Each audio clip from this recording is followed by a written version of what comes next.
राजस्थान में गर्मी अपने चरम पर है। जून की इस भीषण गर्मी में स्वाइन फ्लू के मरीजों के मिलने से स्वास्थ्य विभाग में हड़कंप मचा हुआ है।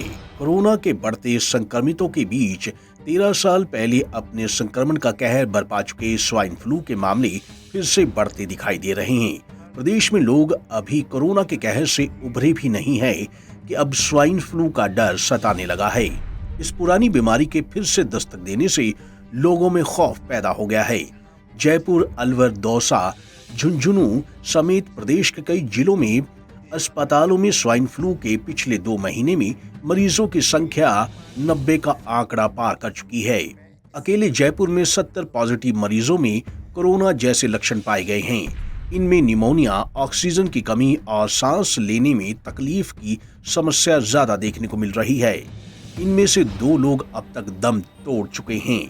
स्वाइन फ्लू के इस बढ़ते प्रकोप के चलते स्वास्थ्य विभाग के अधिकारी चिंता में हैं। साल 2018 की बात करें तो उस समय 2375 में से 221 मरीजों की मौत हुई थी। साल 2019 में 5092 में से 208 की मौत और साल 2021 में 116 में से 1 की मौत हो चुकी है। वहीं दूसरी ओर कोरोना का उतार चढ़ाव भी प्रदेश में देखने को मिल रहा है। बुधवार को जयपुर में 31 नए संक्रमित मरीज मिले हैं। इनमें सबसे ज्यादा सी स्कीम, मानसरोवर, मालवीय नगर, सीतापुरा और वैशाली नगर में 3-3 पॉजिटिव मिले हैं।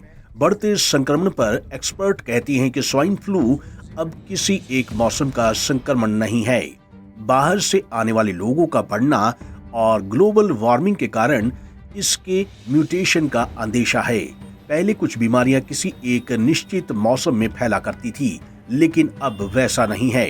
फिलहाल बढ़ते स्वाइन फ्लू के मामलों के कारण अब राजस्थान का चिकित्सा विभाग अलर्ट मोड पर है और तैयारियां शुरू कर दी हैं।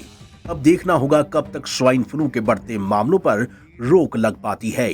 पंजाब केसरी टीवी के लिए जयपुर से रौनक पारिक की रिपोर्ट।